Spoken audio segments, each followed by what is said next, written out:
estamos estudiando la figura de Virgilio, Publio Virgilio Marón, una de las más importantes figuras de la literatura latina. Revisamos la primera etapa de este escritor, la primera poesía, una poesía esencial, íntima, que como él mismo la definió, eh, como juegos poéticos de juventud. ¿Mm?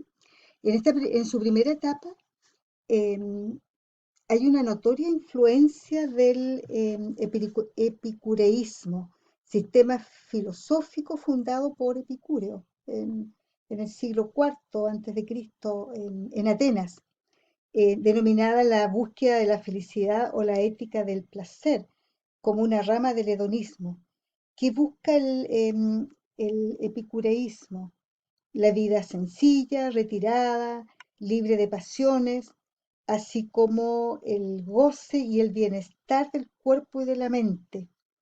Eh, la búsqueda es el equilibrio permanente entre cuerpo y mente, ¿ya? La llamada ataraxia. Y busca alejarse del dolor, de lo que cause temor, ya como las ideas del destino, los dioses, la muerte.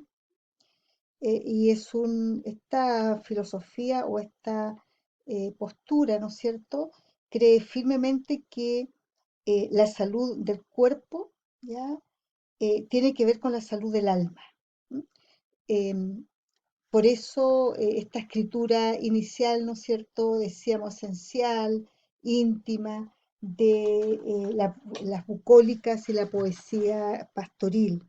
Además, Virgilio tenía un carácter retraído, tímido, se dice que se alejaba de los tumultos, de la política de su tiempo, un carácter más bien solitario, más bien retraído. Avanzamos por, ¿no es cierto?, la poesía bucólica, ¿ya?, y también las geórgicas, y llegamos a la Neida, poema épico, ¿cierto?, una epopeya épica, escrita en 12 libros, a imitación de Homero. Eso lo tenemos claro, vamos a ir desarrollando la idea, ¿no? Esta epopeya latina fue encargada por el emperador Augusto. Eh, Virgilio era cercano a Augusto, sin duda, ¿m? Con la finalidad de atribuirle un origen mítico y glorioso al Imperio Romano.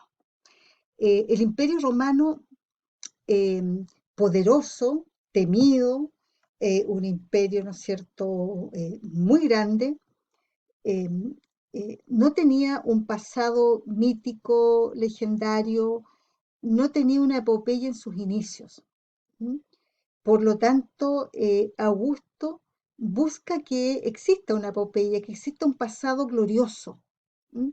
Que hable, ¿no es cierto?, de la gran ventura y aventura, ¿no es cierto?, de la creación del Imperio Romano. Y piensa en Virgilio, ¿cierto? Y lo propone, sin duda que lo propone.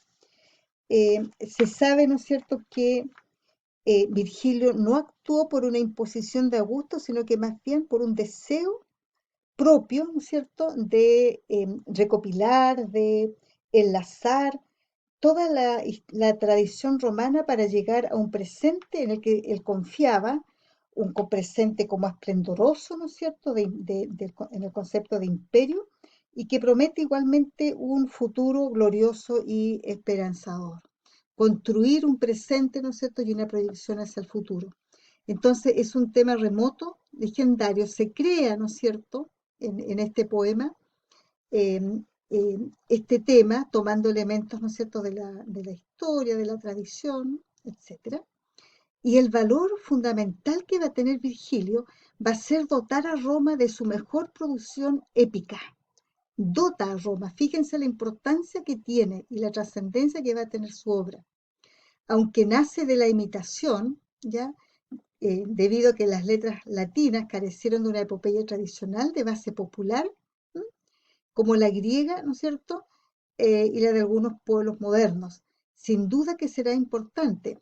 A pesar de esto, tan decidor, ¿no es cierto?, es que la epopeya eh, latina no tiene esa base popular, ¿no es cierto?, que tuvo la griega con la Ilíada, con Homero.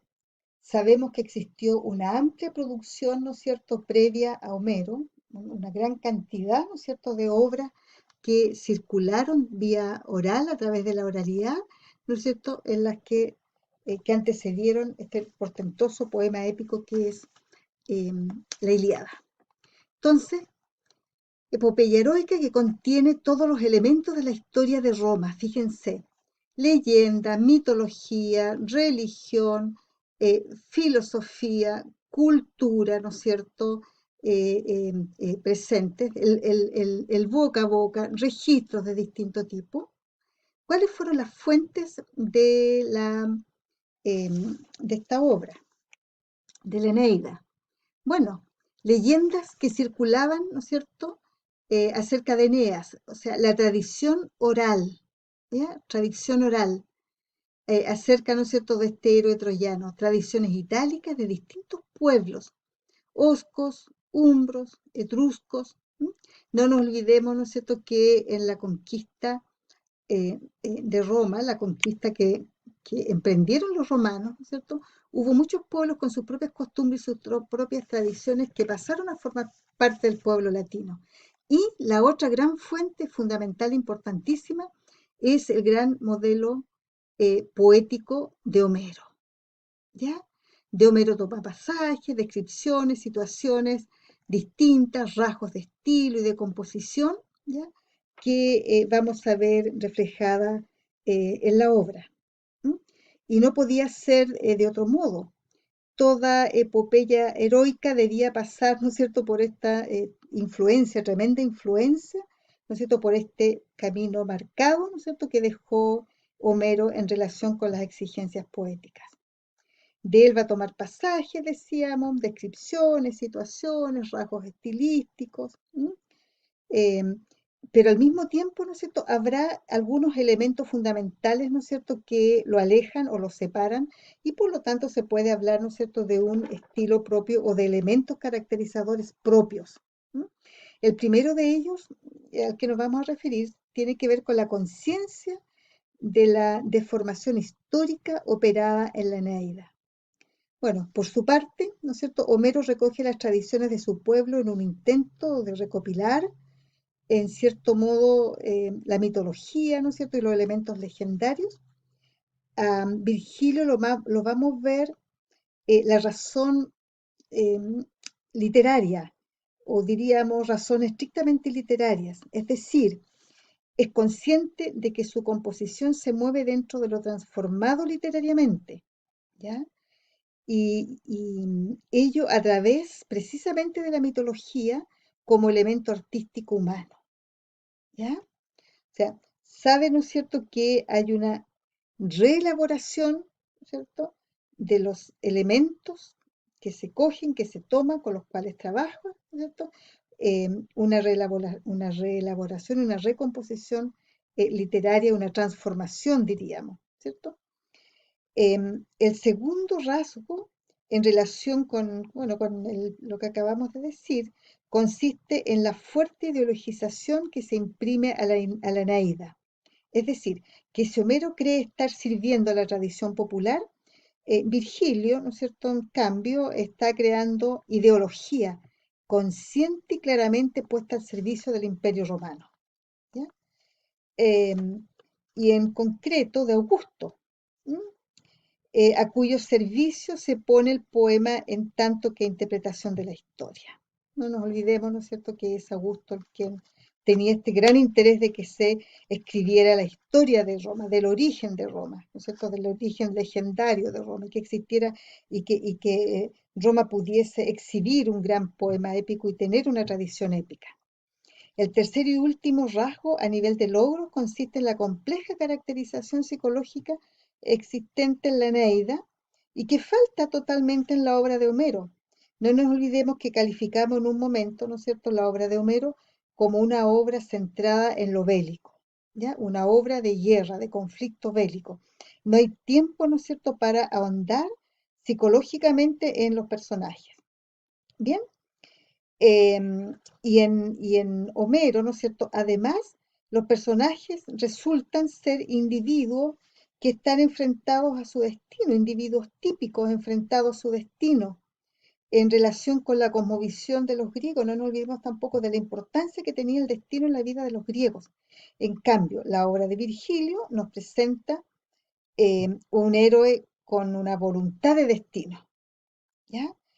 Esto es claramente orientado a una obra, a un propósito determinado, ¿m? La misma que pedían los tiempos de Augusto. Esto es la creación de la grandeza romana. Él, ¿no es cierto?, tiene fijo y tiene claro un destino, tiene fijo y claro un propósito, ¿no es cierto? ¿Cuál es, no es cierto?, su punto final, su punto de llegada y lo que allí va a ocurrir. Por lo tanto, ¿no es cierto?, está mentalizado con un propósito de voluntad de destino fijo, a diferencia, ¿no es cierto?, de esta fragilidad en la que vivían los griegos. El poema, vamos a decir, que se desarrolla, bueno, lo dijimos, en 12 cantos doblemente estructurados, por supuesto.